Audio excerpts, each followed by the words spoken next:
que você tem na sua cidade para tentar implantar. Isso é fundamental. Bem, e os dois últimos conceitos ligados à inteligência interpessoal, é toda vez que você coloca os seus educandos para trabalhar em trios, em duplas, em quartetos, em quintetos, né? E a inteligência intrapessoal. Aí vem uma pergunta: você só conversa com o seu educando no momento em que ele apresenta um problema? Ou você conversa com ele no sentido de entender ou fazer com que ele verbalize seus sentimentos, as suas necessidades? Não é? Quem é que já fez um teatro no núcleo? Oi? Sérgio jogos teatrais, claro. Quem é que já organizou? Fundamental para que a criança expresse, né, toda a sua capacidade, não só corporal, de representar, mas também de comunicar-se. Bem, essa é a proposta do Balbino. Então ele fala dessas 8 inteligências. E tem um livro muito bacana. Esse livro eu sugiro que vocês deem uma olhada nele, comprem, tentem investigar. Que é o livro Pedagogia do Esporte, Contexto e Perspectiva, que é do Paes com o Balbino. Então esses dois autores, eles reúnem os conceitos que eles foram desenvolvendo nos seus estudos e trazem, além desses conceitos, uma série de temáticas que podem ajudar vocês lá no dia a dia de trabalho no núcleo. Observem que eu estou falando só da vara de pescar, entende? Eu não vou dar o peixe na boca. Porque quando você aprende a pescar, quando você aprende aonde está a informação, você mesmo constrói essa realidade lá no dia a dia seu de trabalho. Então esse é um bom livro, um livro que foi lançado em 2005, está com 7 anos, que já está na literatura, mas que tem ajudado muito. Tranquilo aí essas duas perspectivas? Beleza? Alguma dúvida, alguma pergunta? Não? Então vamos caminhar um pouquinho.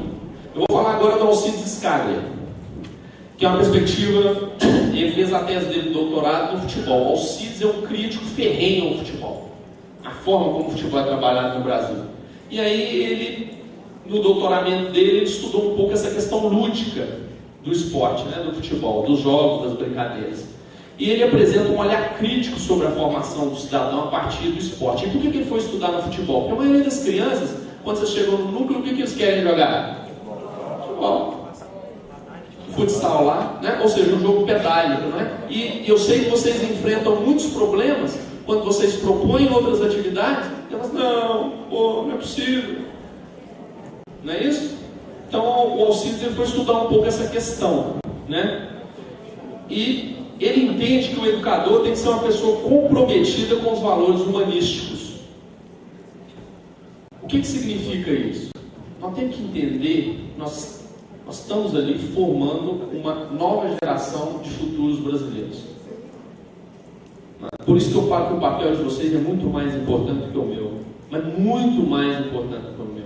Porque vocês mudam a realidade lá, eu não. Eu faço vocês caminharem em uma determinada direção, mas vocês lá, vocês mudam a realidade das pessoas. Vocês lá, vocês tiram um menino de uma situação de criminalidade ou de drogas, como o professor Franco comentou, e trazem ele com uma nova perspectiva de vida. Vocês lá têm essa capacidade. O Estado ali não tem. Eu aqui não tenho. Só vocês. E aí é que o Alcides chama os educadores para essa responsabilidade. Educar pelo esporte, através do esporte, é um desafio grande que exige troca entre o educador e o educando. Então é importante ouvir o aluno, é importante tentar buscar na comunidade respostas do porquê que aquele comportamento do educando modificou. Quando a gente faz isso, a gente está dando a nossa contribuição, a gente está cumprindo o nosso papel social. Bem, então, ele tem 3 pilares também que auxiliam muito nesse processo. O primeiro é o seguinte: ele pensa que os conteúdos, independente do que você vai dar aqui, se é futsal, basquete, se é um mini-jogo, se é uma queimada, se é um rouba-bandeira, o que for, ele tem princípios técnicos, táticos, físicos e regras a serem seguidas. Mas ele também tem aspectos éticos, sociais, morais. E que muitas vezes o educador, ele se prende somente a esse bloco aqui e esquece desse outro. É aquela situação que o menino lá vem, dá um pontapé no outro por trás e você finge que não viu, porque é mais cômodo. É que o outro menino lá perde o jogo lá e vai entrar uma nova equipe, joga o colete no chão e você finge que não viu, vai lá e pega o colete. É mais cômodo. O difícil é educar. Educar envolve, peraí, vem cá. Por que você jogou o colete? Ah, porque eu perdi, dor de cabeça quente. Mas você acha isso correto? Isso é o mais difícil. Então o Alcides, ele chama nós educadores, né, para essa perspectiva de pensar isso daqui no dia a dia e a partir daí ensinar dentro de uma abordagem interacionista, ou seja, que a troca entre professor e aluno, ou entre educador e educando. E para que ensinar? Né? Aí ele chama para um ponto que os outros dois autores ainda não tocaram e que talvez encaixe perfeitamente na realidade do programa, que é assim: quais são as características dos seus educandos? Você tem isso com clareza? Se eu perguntar assim, se eu apontar aqui para alguém e falar assim, bem, me fala a característica da turma, você trabalha com a turma 1, qual é a característica dessa turma que você dá aula na sua cidade? Você tem isso com clareza? Para você? Você consegue enxergar cada rostinho? Você consegue identificar a necessidade de cada um daqueles garotos que está ali com você no núcleo? Se você tem isso, você é um bom educador. Se você não consegue fazer essa leitura, pode ser que você está deixando a desejar no processo de formação dessas pessoas. Então, é fundamental que vocês tenham clareza sobre isso. Vocês pensem sobre isso. Você conhece o seu núcleo? Você conhece a realidade da comunidade aonde você trabalha? Se você sabe disso, você tem uma perspectiva muito grande de intervir com uma maior qualidade. Bem, isso daqui é um site bacana, eu trouxe para vocês. Depois vocês pegam o endereço, está aqui embaixo, cortou um pouquinho. Mas se vocês jogarem lá no Laboratório de Estudos em Pedagogia do Esporte, ou jogar o nome do autor, Alcides Scaglia, vocês vão ver muitos projetos dentro da área que vocês trabalham. Né? Então tem lá, ele está fazendo uma pesquisa agora sobre o conteúdo esportivo em projetos socioeducativos, indicadores de impacto do programa em segundo tempo. Ah, mas eu não trabalho em segundo tempo. Ok, mas muito do que vocês vão ver lá talvez transfira para a realidade que vocês estão precisando. Né? Tem muita informação bacana, muito texto legal para vocês se capacitarem e também para vocês levarem para os alunos. Ele também tem publicado alguns artigos científicos, né? Artigos que vocês, pelo Google, vocês conseguem baixar. Esse daqui é um deles, um artigo agora publicado em 2009 na revista Motriz, que fala sobre o ensino dos esportes coletivos, né? Uma metodologia pautada na família dos jogos, que trabalha muito essa questão dos jogos. E ele chama o professor para essa discussão da compreensão dos aspectos lógicos e organizacionais dos esportes. Né? Porque tem muita gente que ao ensinar não sabe o que está ensinando. Isso é uma coisa também que me incomodava demais quando eu estava na secretaria. Eu chegava dentro de uma quadra e falava assim, esse cara está dando uma aula de basquete, tá? Ou está dando uma aula de futsal, ou está fazendo uma atividade. Eu perguntava assim para ele, qual capacidade coordenativa está sendo trabalhada aí?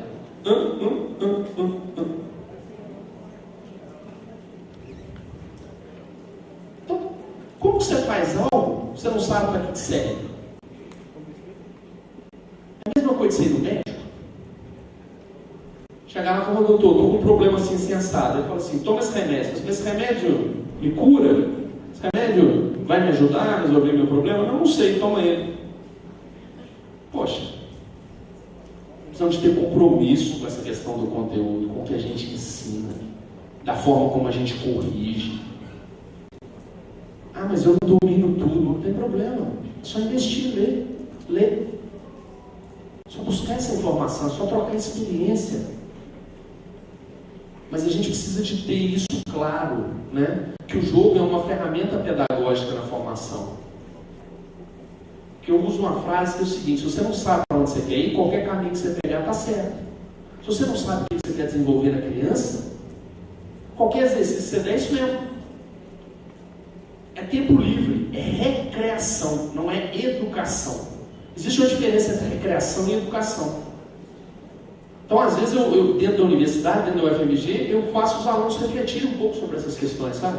Eu falo assim, você é um educador físico ou você é um recreador físico? Se você é um educador físico, parte do pressuposto, você tem algo para ensinar e a criança tem algo para aprender. Agora, se você é um recreador físico, qualquer coisa que você faz é isso mesmo. estão ali para passar o tempo. Essas questões são fundamentais. Eu estou tocando nessas feridas porque, para o crescimento do programa, para o crescimento de vocês enquanto profissionais, para a qualidade das aulas lá no dia a dia, são reflexões que a gente precisa de fazer e que vocês precisam de estar buscando essas respostas. Ninguém tem todas as respostas, mas nós precisamos estar buscando isso. Bem, até pegar. Ok? Tranquilo aí nesse caminho? Vamos passar para o Freire, João Batista Freire. João Batista Freire agora está aposentado, ele está trabalhando na Caravana da Cidadania, não sei se vocês já devem ter visto alguma vez na ESPN Brasil, tem aquela Caravana da Cidadania, ele é um dos grandes mentores de parte desse processo. Ele tem uma proposta pedagógica onde o ser humano está focado como principal agente da construção pedagógica, e ele se encaixa exatamente nessa realidade que nós vivemos dentro do programa Minas Olímpicas Geração Esporte, que é o quê? Nós temos que pensar que ali não está uma criança para fazer atividade física, ali está uma criança que está passando por um processo de construção e que no futuro vai ser um cidadão brasileiro. Então, o motivo de ter selecionado essa proposta pedagógica foi nesse sentido. E o João Batista ele fala o seguinte, que ensinar o esporte é um direito humano que a criança tem. Né? Então, muitas vezes a gente não para pensar sobre isso. Muitas vezes a visão nossa no país é um pouco deturbada em relação a algumas coisas. Se eu perguntasse para vocês, nadar é o quê? O que é nadar? Hein? O quê? Oi? Deslocar em meio aquático. Mas o que mais? Não pode ser um esporte? Mas antes de ser um esporte é o quê? Mas antes de ser um exercício físico é o quê? Hein? Pode ser antes de ser uma atividade de lazer é o quê? É um ato de sobrevivência. Porque a pessoa que não sabe se comportar no meio líquido, ela morre. Então a gente pode pensar na natação por diferentes perspectivas. Eu posso olhar para o processo de ensinar uma criança a nadar e falar assim, bem, peraí, eu estou ensinando essa criança a nadar para ela aprender o crawl, os 4 estilos, seja lá o que for. Mas eu posso pensar assim, poxa, eu estou ensinando essa criança, porque se amanhã ela precisar de sobreviver na enchente, ela sabe sair dali. Mas são visões culturais. Então, se você chegar na Holanda e perguntar o que é o ato de estar dentro da água, eles vão falar assim, é um ato de sobrevivência. Que é um país que tem grande parte das suas terras alagadas. Aqui no Brasil a gente não vive muito isso, depende, né? Mas eu estou falando isso e levei, por exemplo, da natação meio radical para falar assim para vocês. Será que uma criança não tem o direito de aprender corretamente ou se coordenar para a vida? Tem. E aí ela tem uma grande possibilidade dentro do quê? Dentro do programa. Se ela já tem as aulas de educação física e ela participa do programa, ela tem a oportunidade de quê? De melhorar suas habilidades motoras. Não só motoras, cognitivas, sociais, emocionais. E a gente muitas vezes não parte por esse princípio, que é um direito dela. Quantos aqui não sabem jogar basquete porque lá atrás alguém não ensinou? Quantos aqui tem problema de lateralidade porque lá atrás ninguém trabalhou? Então pensar um pouco nessa perspectiva, que é o que o João Batista Freire faz vocês refletirem. Então quando o João Batista tem uns pilares muito interessantes que eu queria compartilhar com vocês. O primeiro é o seguinte, ele fala que não basta ensinar, é preciso ensinar bem. Nós já passamos dessa fase de ensinar. Nós precisamos ensinar bem agora. Né? Ele também fala que é fundamental que o professor oportunize ao educando uma aula de qualidade e excelência. Então, assim, não dá para conviver com fila, tá vendo? Se tem material sobrando. Não dá para conviver com fila. Nós temos que conviver com uma outra realidade. Nós temos que conviver fazendo com que essas crianças aqui tenham o máximo possível de oportunidade motora lá no dia a dia de trabalho deles. Lá no dia das atividades deles. Bem, ele também fala que é preciso ensinar mais do que o esporte a todos. Então, por exemplo, quando um grupo organiza uma caminhada ecológica, né, um núcleo organiza uma caminhada ecológica, ele está fazendo algo mais do que pensar na atividade somente esportiva.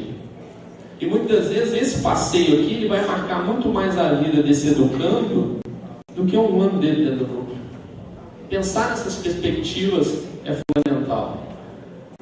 E que, ao educar essas crianças, nós ensinemos a elas a gostarem do esporte. Por quê? Porque elas vão carregar isso durante toda a vida. E fatalmente elas vão chegar na idade, na velhice, sendo idosos ativos fisicamente. E vão contaminar as pessoas próximas. Quantas pessoas ali, que às vezes estão no núcleo, a criança ali por estar fazendo parte do núcleo, a família não começou a fazer atividade esportiva, ou não começou a ter um outro olhar sobre a atividade física. Então, essa é uma responsabilidade que o Freire chama para essa situação. Esse é um outro site muito bacana também, da Universidade Federal do Rio Grande do Sul, que traz informações sobre projetos sociais, sobre iniciação esportiva. Eu fiz uma busca lá agora recentemente, tem mais de 16.110 referências só sobre projetos sociais, só sobre iniciação esportiva. Eu nunca dei uma aula de esportes de raquete. Como que eu dou uma aula de esportes de raquete? Eu não sei dar aula de peteca, de iniciação da peteca. Como é que eu faço para fazer isso? Como é que eu ensino capoeira? Então tem muita informação lá que pode estar contribuindo para o dia a dia de vocês. O Garganta, eu coloquei aqui o Garganta como referencial, mas na verdade esses estudos sobre situações de problema no contexto dos jogos esportivos coletivos, que vai ser abordado pelo Israel na outra palestra, eles começaram em 1984, com Teodorescu e com Bayer em 94. Mas eu trouxe a referência do Garganta, porque o Garganta trabalha um pouco mais essas questões no dia a dia. Mas hoje em dia há uma linha de pensadores, o professor Franco também falou sobre isso, que trabalham sobre a perspectiva da iniciação esportiva universal, da escola da bola, né? Eu não vou entrar em detalhes sobre essa perspectiva pedagógica, porque ela vai ser discutida com vocês num outro encontro. Mas é importante a gente pensar que quando a criança joga, o jogar não é somente motor, ele também tem que ser um jogar o quê?